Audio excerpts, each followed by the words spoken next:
Like most people, Alex thought dreams were just make-believe visions that happened at night and went away when you woke up in the morning. He was very wrong about that. The nightmares Alex kept having, visions of a tall and beautiful building, a worried young woman, all dressed in white, and a funeral with lots of people standing around. These weren't regular dreams. They were warnings about something terrible that would happen, something that would change Alex's entire life forever. This story is the true account of one of my viewers. However, as per their request, their identity is hidden. So, all the characters in this story are fictitious. Alex, a young resident of Los Angeles, California, was a successful writer who loved nature and made good money from the imaginative stories he wrote. He traveled to beautiful countryside areas with rolling hills and streams, looking for inspiration to write his fantastic tales about imaginary worlds. Little did Alex know that the biggest story he would ever tell would be one where he was the main character, caught up in a real-life tragedy planned by forces much bigger than himself. This time, Alex had the chance to travel to the hill station, Manali in India, and his story goes back to 2010 as he stood before a towering white and beautiful motel with scenic views, great architecture, clean, shiny floors, and a welcoming environment. Alex was mesmerized by its beauty. But then he realized with a jolt that this very motel was the same ominous building from the nightmares that had plagued him for months. Despite his wonder and unease, Alex couldn't help but enjoy being at this breathtaking motel. The staff welcomed Alex warmly, and the manager personally escorted him to his room, handing over the keys. As Alex stood by the window, taking in the breathtaking views, a foul odor assaulted his senses, the unmistakable stench of rotting flesh. A throbbing headache began to set in. Alex tried spraying all the air fresheners in the room to get rid of the awful, rotten stench, but nothing worked. He had to cover his nose with a handkerchief. When Alex went over to the big decorative wardrobe to see where the smell was coming from, he saw 3 fat rats in the corner. The rats were scratching and clawing at the wardrobe, almost like they were trying to find something hidden inside. The way the rats were frantically scratching at the wardrobe seemed very strange and focused, like some kind of ritual behavior. When the rats noticed Alex there, they all scattered and ran out of the room quickly. Seeing the rats really creeped Alex out and ruined his good mood. It was clear the terrible, overwhelming smell was coming from near the wardrobe, and it made Alex feel sick to his stomach. Upset by the lack of cleanliness in his room, Alex complained to the manager about the poor hygiene standards. He told the manager about the rotten smell and the rats scratching at the wardrobe. The manager apologized profusely and assured Alex that the staff would take care of the rat problem immediately. He promised to have the room thoroughly cleaned and deodorized to get rid of the foul odors. The sky was completely covered in thick grey clouds that looked like they were going to rain any minute. It was very cold outside, with a freezing wind blowing hard enough to rattle the windows. Looking out through the frosty glass, Alex could see the hills in the distance were totally blanketed in bright white snow. The trees had no leaves, with their bare, spindly branches reaching up towards the gloomy clouds above. Their dark branches looked eerie against the pale, snowy landscape. As Alex watched, the first big raindrops began splattering against the window in a steady rhythm. The sound of the rain mixed with the howling winds made a peaceful kind of music, with the fresh, earthy smell of the rain combining with the crisp, cold air. The evening scene outside looked beautifully serene and mesmerizing. Alex began to feel cold, so he closed the window and turned on the heater. The stinky odour had already gone away, and as Alex was starting to get more comfortable, there was a knock at the door. The manager came in, and while putting a cup of coffee on the table, he asked Alex, "Sir, what would you like to have for dinner?" After finishing his dinner, Alex tried to write his story, but the loud sound of raindrops hitting the windows kept distracting him. As he prepared to start writing, he felt an icy cold wind brush against his face. He was startled because the room was warm and cozy. So where did that cold air come from? He tried to investigate but couldn't find any reason for it. While Alex was trying to figure out the strange cold wind, he heard water dripping from the tap in the bathroom. It sounded like someone was briefly turning the tap on and off. Alex quickly went to the bathroom and was surprised to see the tap actually running and the sink filling with water. He was shocked because he was the only one in that room, but then he thought maybe the previous guests had left the tap on, and when the water came back, it started pouring into the sink automatically. As Alex reached to turn off the bathroom tap, he felt like an invisible force grabbed his wrist, as if some unseen presence was also trying to grasp the faucet. A bone-chilling feeling shot down his spine as he caught sight of something white and hazy in the mirror, slowly taking the vague shape of a human figure. Before Alex could process what he was seeing, a tremendous clap of thunder shook the entire room, making his heart practically stop. Icy fear trickled down his back as the heavy rainfall intensified into a deafening roar against the windows. The bathroom was cast in an eerie, sickly light as the flickering overhead lights caused the white shadowy shape in the mirror to appear to shift and contort in deeply unsettling ways. Its vaporous form seemed to be beckoning. Feeling sick, Alex frantically turned the tap off and stumbled backwards out of the bathroom and flung into his bed. Alex was already struggling to focus on his writing, and these bizarre, unsettling events only made him more distracted. Deciding to call it a night, he turned off the bedside lamp and burrowed under the blankets. But the nightmares quickly returned, visions of that ghostly white shadow lurking in the room, radiating anxiety. He couldn't discern if the apparition was male or female, but it seemed profoundly agitated. Suddenly, Alex began hearing raspy whispers near his left ear, like the rustle of dead leaves. "Take me out of here. Beat me. Lay me to rest in the ground."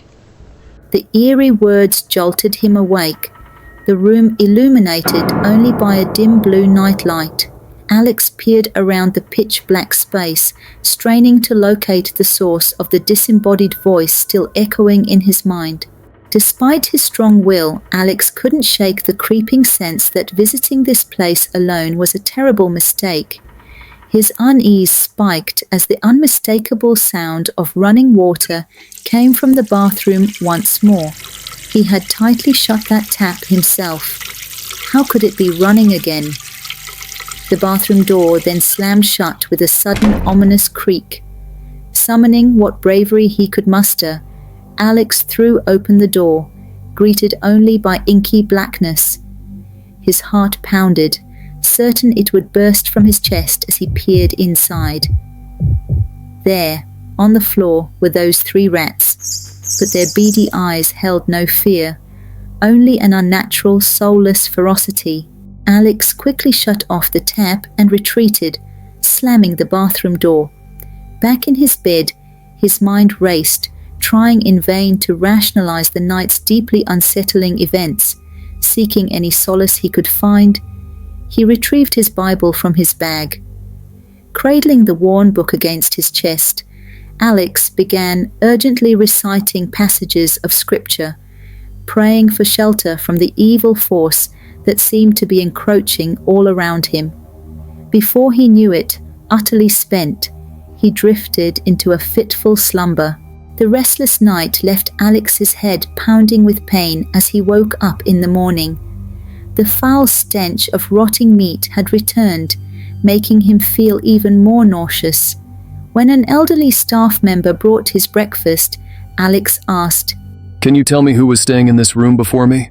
His question brought a worried look to the waiter's face. The old man replied, "Sir, a few months back, a group arrived here on a business trip. Among them was a young lady who simply disappeared, as if she never existed. Despite an intense search, she was never found, so the delegation had to leave without her." The waiter explained this briefly, then hastily exited without another word, leaving Alex's other questions unanswered. After all the weird events and last night's unexplainable occurrences, Alex was determined to leave the motel immediately. But the relentless rain made it seem like night during the day, preventing his departure. Yet he stubbornly began packing his belongings. That's when the manager arrived, saying, The weather is extremely poor, sir. There are even hurricane warnings. With the heavy snowfall, many dreadful accidents have occurred. Leaving now would be unwise, Mr. Alex. He sympathetically handed back Alex's room keys. "Then change my room." Alex demanded, but the manager shook his head regretfully. I'm so sorry, but every room is completely booked. We have no other vacancies to offer you right now. I'll keep watch and move you to another room as soon as one opens up. The next 2 nights passed smoothly, without any unusual occurrences. However, the dreams continued to disrupt Alex's sleep, and those eerie whispers always lingered in his mind when he woke up, though he would eventually push them aside. Each day, Alex would get ready, grab his camera, and head out to explore the area's sights. Capturing the breathtaking scenery on film helped him temporarily forget the unfortunate events of that dreadful night. Upon returning to his room, he'd immerse himself in writing before going to sleep. One evening, Alex returned to find all his handwritten story pages scattered across the room, as if a powerful gust of wind had swept through. Questioning a staff member, Alex was astonished by the curt reply. "Sir, you always give your room key to the manager before leaving, and he keeps it until you return. So, no one visits your room while you're out." Hoping to secure his belongings, Alex asked about getting the wardrobe key, but the staff member shook his head. "Actually, the guests before you accidentally took those keys when they left. We have no duplicates, so it cannot be opened." Upset, Alex insisted. "But that's not a solution. Call a locksmith to open it or make new keys for me." "Certainly, sir. The staff member replied. We'll try to get a locksmith here, but as you can see, the weather has been so unpredictable. It may take a few more days until it clears for someone to come and resolve this issue." With that, he turned and left. Once again, the unsettling events began repeating themselves. Pages of Alex's story would randomly go missing every other day. Even if he secured them in his bag, it didn't help. His writing progress stalled completely. The putrid smell of rotting flesh returned, more pungent than before. The sound of water dripping in the bathroom, only to stop on its own, resumed as well. Disembodied whispers tormented him, audible even when he was fully awake. Alex grew increasingly tense and restless, unable to fathom why these strange occurrences plagued him. One evening, as Alex prepared to leave with his camera, he felt that same icy cold wind brush past him, near enough to send a shiver down his spine. His Polaroid camera, able to capture and instantly print photographs, gave him an idea. Maybe, just maybe, he could capture whatever unseen force sailed past him. Without really thinking it through, Alex rapidly snapped some pictures, the camera whirring as it spit out the developing prints. His hands trembled as his gaze fell upon the photos, a sense of primal dread gripping him. There, staring back at him from the Polaroids, was the unmistakable shadowy silhouette of a woman with long black hair cascading down her back, facing away from the camera. A violent chill shot through Alex's veins, as if his blood had curdled to ice water. For so many days and nights, he had sensed the presence of some spectral entity in his room, and now the terrible truth was confirmed. His unseen roommate was the ghostly figure of a woman who had been watching him, studying his every move when he was unaware. The Polaroid camera nearly slipped from Alex's trembling hands, his mind overwhelmed by sheer, visceral horror. Only through sheer force of will did he manage to keep his grip on the accursed images.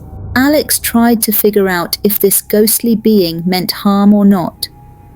The thought of what it might do to him made his blood run cold.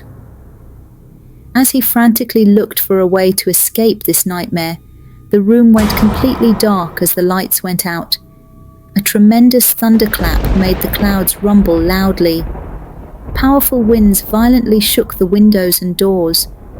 Groping around blindly, Alex jumped back as one window burst open, letting in a bitter cold breeze. A spine-chilling sense of dread filled the space. Searching desperately, Alex knocked things crashing to the floor, his panicked breaths coming in ragged gasps.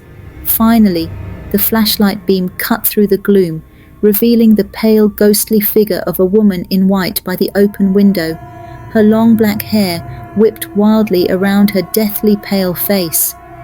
Black lips contrasted sharply against her cadaverous features, while her eyes held an empty, soulless look. Anguish and torment were etched on her agonized face as she silently mouthed words Alex couldn't make out over the roaring thunder. His voice shaking with primal fear, he begged, Who? Who are you? What did I do wrong? What do you want from me? But no answer came, only the crashing echoes of the raging storm. A blinding bolt of lightning briefly illuminated her grotesque form, searing the horrific image into Alex's mind. In that moment, he saw the cold spectre of death itself.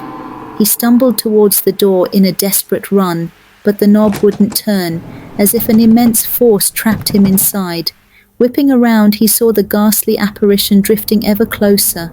The flashlight slipped from his trembling hands, its wavering beam casting flickering, disturbing shadows of the reanimated corpse as it rolled across the floor.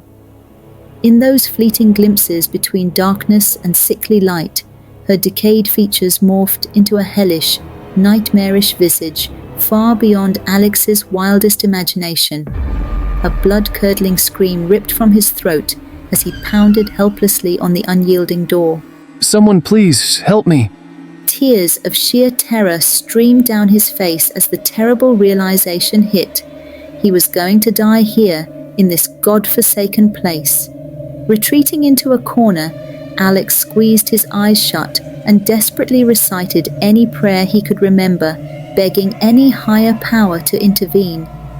As if in cruel mockery, the lights suddenly blazed back on, and the door unlocked from some unearthly force keeping it sealed. Not daring to hesitate, Alex flung himself out of the room and fled blindly down the hallway in sheer terror. He found the manager, and between ragged breaths, poured out the horrific details of his ordeal. But the manager's expression was one of pure disbelieving amusement. To confirm Alex's frantic claims, the staff obediently followed him back to the room, only to find it pristine and undisturbed, nothing out of place. Even more disturbingly, Alex learned the building's power had never gone out, not even for an instant during the night's events. No matter how hard he tried to convince them, the people just regarded his story as a ridiculous fabrication, their faces twisted in mocking sneers and skeptical frowns. Finally, an elderly staff member spoke up. Mr. Alex, It seems some ghastly character from whatever book you're reading has overwhelmed your imagination to the point you believe it's all real. Peals of laughter rippled through the gathered crowd, their mocking tones cutting deep into Alex. Utterly defeated and humiliated, he turned back to the manager with reddened eyes. Then move me to a different room right away, or at least let me share a room with someone else. Just for tonight. He could barely meet the other man's pitying gaze. The manager's voice took on a paternal tone. So I'm afraid we have no vacancies for a room transfer. And I truly believe this was just a vivid dream. A delusion brought on by your overactive imagination from some suspenseful story. Don't dwell on it. You're just overly exhausted and stressed. Get some rest.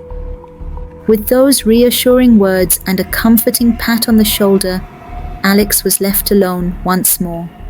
Feeling completely lost and terrified, he went back to his room, leaving the lights on to fight the surrounding darkness. He hid under the blankets, knowing he wouldn't be able to sleep, until sheer exhaustion finally made him pass out. But the nightmare wasn't over. There she was again in the corner of his mind's eye, those same tormented features pleading. Where is my shroud? Where is my grave? Lay me to rest in the soil, please. Her ragged voice echoed through his dreamscape as she rocked back and forth, sobbing against the ornate wardrobe. A crushing weight gripped Alex's chest, as if some phantasmal force squeezed his heart in icy terror. The woman's agonizing cries jolted Alex awake, his heart pounding with horror. He looked around frantically, wanting to scream out loud as he realized he was trapped in this nightmarish situation, with death seeming the only escape. That's when his phone rang. It was his mother on the other end. My dear Alex, how are you, my son? When are you coming back home? I've been having such strange dreams about you. Are you okay? I think you've been away enjoying yourself long enough. Please, come back to me soon. Hearing his mother's worried voice made Alex ache to sprout wings and fly straight into her comforting embrace, to cuddle her tightly and sleep peacefully in her lap, forgetting this waking nightmare. But he wrestled his emotions under control. Mom, I'm okay. The weather has been too poor to travel, but as soon as it clears up, I'll come right home to you. I love you, Mom. I miss you so much. He lied. He disconnected the call, tears streaming down his face as he wondered if he'd ever truly make it back. Emotionally drained, Alex didn't even realize when sheer exhaustion finally pulled him into a fitful slumber. The next morning, the manager knocked on the door. Sir, we'd like to do a deep cleaning of your room today, and a locksmith will be arriving shortly to open that wardrobe. Is that okay with you? Alex felt a wave of relief at the news. The room was scrubbed from top to bottom and deodorized with high-grade air fresheners, but the foul, decaying stench would only dissipate briefly before creeping back in, leaving even the manager visibly unsettled. When the locksmith got there, he tried to open the stubborn lock on the wardrobe, but hour after hour went by and he couldn't get it open, as the old lock just wouldn't give in no matter what he did. At last, when the stubborn lock finally yielded, blood-curdling screams of terror erupted from the room. The entire staff was startled by the gruesome sight inside the wardrobe. The dead body of a woman wrapped in a white sheet and waxy paper tumbled out, falling onto the locksmith, who immediately fainted. An overwhelming foul stench filled the space, so intense it left everyone reeling with nausea. Alex lost all composure, unable to utter a single word as his mind unraveled from the traumatic discovery. The motel's management, desperate to avoid scandal, didn't charge Alex a single fee. They pleaded with him not to speak or write a word about the incident, fearing it could shut them down permanently. Without involving the authorities, discreet arrangements were made, the woman's remains given a respectful burial ritual out of public view. There stood Alex in the front row at the clandestine funeral, just as his haunting dreams had foretold months before. The visions plaguing his sleep finally ceased, their dark purpose fulfilled. Yet Alex remained confounded. Why had God chosen him as the unwitting vessel for this grim duty? As Alex prepared to depart, packing his belongings, a black diary was discovered tucked in a hidden corner of the accursed wardrobe. The name, Suzanne Williams, was inscribed artistically on the first page. He tucked it into his bag, taking it home as a weathered memento. Examining its contents later, Alex found photographs of Suzanne with an unidentified man, a fraudulent marriage certificate, and fragments of her life story scrawled in her own hand. The incomplete vignettes painted a tragic portrait. Suzanne, an Indian Christian girl, had fallen desperately in love with her boss, who callously exploited her affections with false promises, as so many men do. Ensnared by his lies, she gave everything to this evil man, her endless love, her body, and her entire self. Only after she completely trusted him did he show his truly sinister and wicked nature. Suzanne wrote about this in the painful entries in her diary, the tear-stained pages being her only friend to confide in. In her final words, she seemed to find some solace. I don't know why my love had to meet such a cruel fate, but if I die, I believe I would live on forever in someone's memories. Alex's eyes brimmed with tears as he read those prophetic words. For Suzanne's tormented spirit would indeed remain an indelible presence in his psyche, not as a figure of horror, but as an eternal emblem of profound love and heart-rending sacrifice. He cried openly for Suzanne's sad life. He mourned her painful death. No, her murder by the evil man she gave herself completely to. When she finally confronted him about lying, their argument turned violent. He killed her mercilessly, then hid her body like an object in the cursed wardrobe. This chilling incident made Alex and me realize that dreams are not just random events we experience when disconnected from the waking world during sleep. Rather, dreams comprise half of our lives.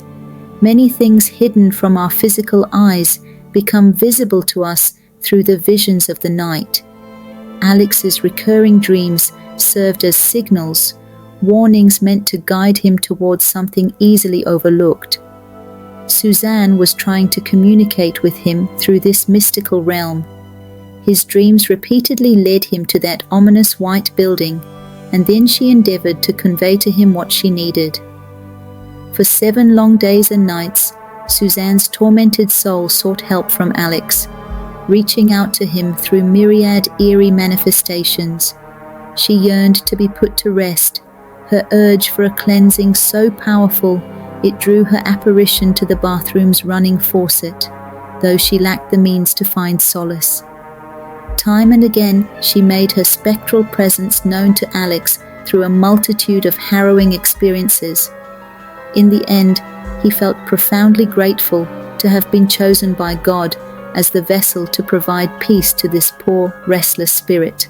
I believe we should all strive to remain attuned to the signs and omens that may present themselves through our dreams. Perhaps we too can serve as conduits to help lost souls, whether of this earthly plane or the realm beyond, find the peace and rest they desperately crave.